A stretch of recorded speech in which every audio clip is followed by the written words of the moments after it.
A very good morning to all my dear students. Students, in the previous tutorial we have studied about the diversity. That what is diversity? We have studied about the diversity in religions, diversity in festivals, diversity uh, in economic also, and we have studied about unity in diversity.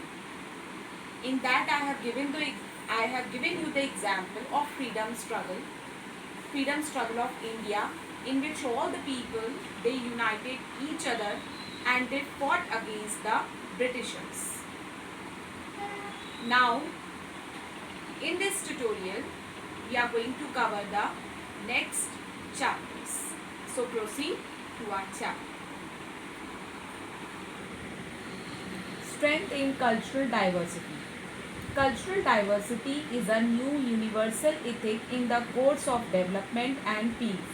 So this cultural diversity also plays a very important role in development and peace of a country. The man-made environment also develops culture. The culture of a society means its customs, ideas, art, religion, music and dance, etc. The food habits of the people, the festivals they celebrate, and their art and handicrafts are all parts of the culture. So what is a cultural diversity? It is a variety of cultural groups within a society. Yes, variety of cultural groups. Now in cultural diversity, in what are included? Customs. Customs here means greeting people. Like for example, there are many cultural groups are there, many religions are there, and they are following their own way of greeting. Like we do namaste, yes, we do namaste and greet the people. Some others they bow their heads. So that means the customs, the way of greeting the people. And in cultural diversity, you will find different types of religion, music also, dances also, different type of festivals, and every culture is having their own art and handicrafts also. So that are all included in the cultural diversity. Cultural diversity has been at the center of UNESCO concerns since the organization came into existence more than 50 years ago.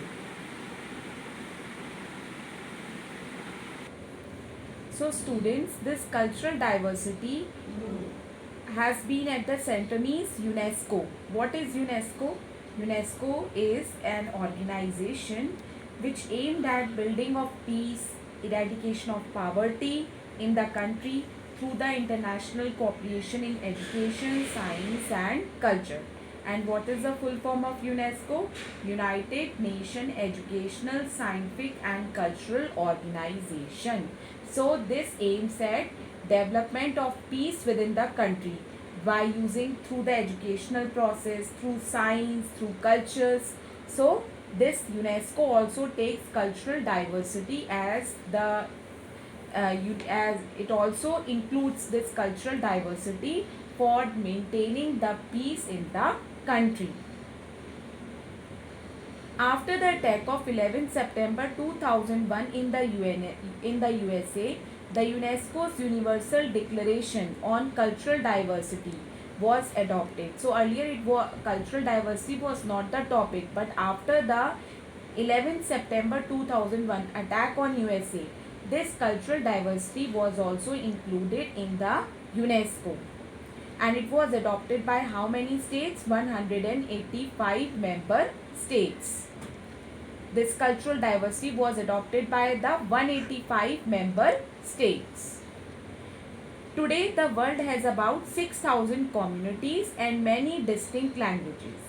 Such differences naturally leads to diversity of vision, values, beliefs, practices and expressions.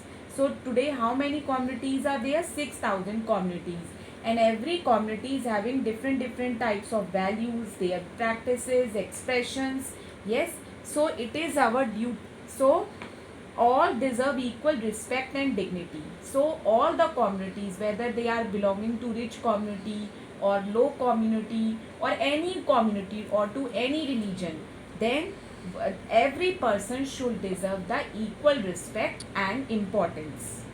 The international migration rate is growing rapidly every year.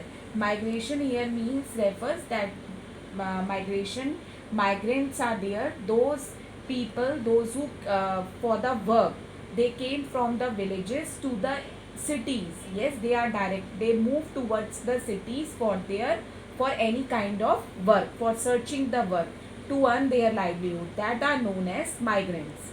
So now migration rate is also growing rapidly. You will see that more and more migrants, more and more people, those who are living in the rural areas, now they are directing towards the cities for earning their livelihood.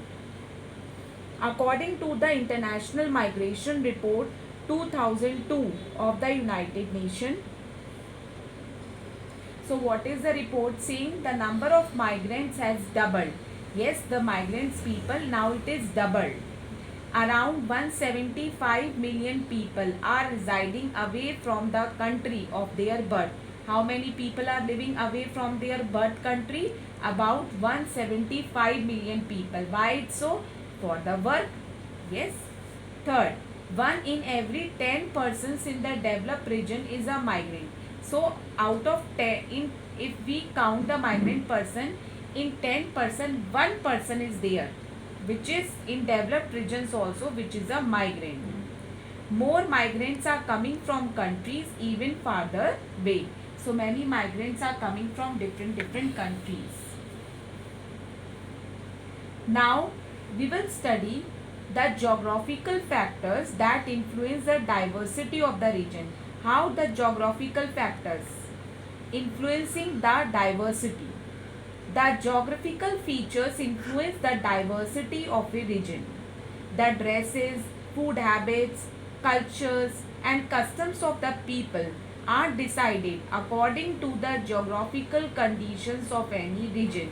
So the dresses, like for example, they have given the example of Bengal and Bihar. In Bengal and Bihar, people like to cook different dishes of rice because these states are good for the cultivation of paddy, that rice. Kashmiris, their climate is different. Yes, so it means their dresses are also different. Food habits are also different. So what they wear? They wear long woolen firans due to the cold region. So thus we see that geographical conditions of a place also have a deep impact on the lifestyle of the people. More I'll give you, like for example, any two states we can take. Yes, when we, and for example, if we take an example of two states, you will see that those two states are also having different dresses are there. Like for example, if we take Rajasthan, and on the other hand we take about Tamil Nadu, yes, another state, then you will see that Rajasthan dresses are also different, their food habits are also different, their folk dances are also different. Yes, and it depends upon the climate also, their geographical factors. Many things are included in the geographical factors, not only even the climate but many other factors. And if we go towards the Tamil Nadu side, what we see that people, their custom, they are also having different food habits, their cultures are also different. They prefer to wear the white sarees. Yes, their folk dances are also different, their ways of celebrating the festivals are also different. So every state is having their own diversity. So these are the geographical factors which influence the diversity of India. Because of the geographical factors, there is a diversity in India. Now we will study about the historical factors. India had trade relations with countries of East and West from ancient times. The Indian merchants sailed to foreign lands. Likewise, merchants of other countries also came to India to strengthen trade relations. So what these trade relations developed? They developed the diversity in India. Yes, the people of other countries are also coming. they are bringing their own cultures, religions, yes. And our country people, they are also going to different countries, they are learning the different types of cultures and festivals of other people. So like this, with the help of trade also, the diversity is there. In the course of invasions, many kings and nobles from different inlands came to India and settled here. And where many kings and nobles, they also came to India and settled. They brought their beliefs, thoughts, culture and traditions with them. Yes, so many people, they those who were not born in India also, these other people of other states, of other countries, they are also coming to India. They are settling in India. They settled in India, and they brought their own beliefs. Beliefs means their own prayers. Belief, for example, like for example, faith in God, it is a belief. So beliefs in every way, in every form. Thoughts also they are bringing their own cultures, own traditions with them. So that adds diversity. Trade and cultural relations have existed between India and China from the ancient times. So from the ancient time, there is a trade and cultural relationship between India and China. The rulers of China helped Buddhism grow rapidly in Tibet. So Buddhism, who founded Buddhism? Lord Buddha. Yes. So Lord Buddha was actually Indian. Yes. But with the help of these trade relations, this Buddhism, it spread to China also. Buddhism reached Tibet via Ladakh. In Ladakh also, in Tibet, in China side, many people, they are the followers of Buddhism. The Arabs also used to visit India's western coast for trade and commerce. This sowed the seeds of Islam in India. So Arabs, they were actually the Muslims. Yes. And when they are coming to India, the trade relations with Arabs and the trade relations with Arabs, what they have brought in India, they have brought the Islam with them. Yes, Islam which is related to Muslims.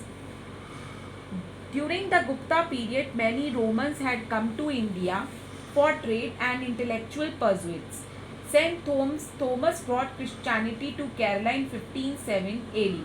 So here you see that these trade relations, they also bring diversity in India. Christianity, how it came to India? Through Saint Thomas. Saint Thomas, he came to India and brought Christianity. So these trade relations also add diversity in India. By about 8th century, people of India had come in contact with the different religions of the world. As a result, various cultures began to spread here, and because of these trade relations, many cultures they developed in India. So in India, you find many religions, not only Hindus are there, but many people are living. How is it so? It is because of the historical factors also. The exchange of new ideas and cultures had a deep impact on the Indian society. Okay students, so I hope you are able to understand about the geographical factors, that how it adds diversity, historical factors also, and now more we will study about the political and geographical unity tomorrow in the next tutorial. Till then, read the chapter very properly and meet you in the next tutorial. Till then, have a good day.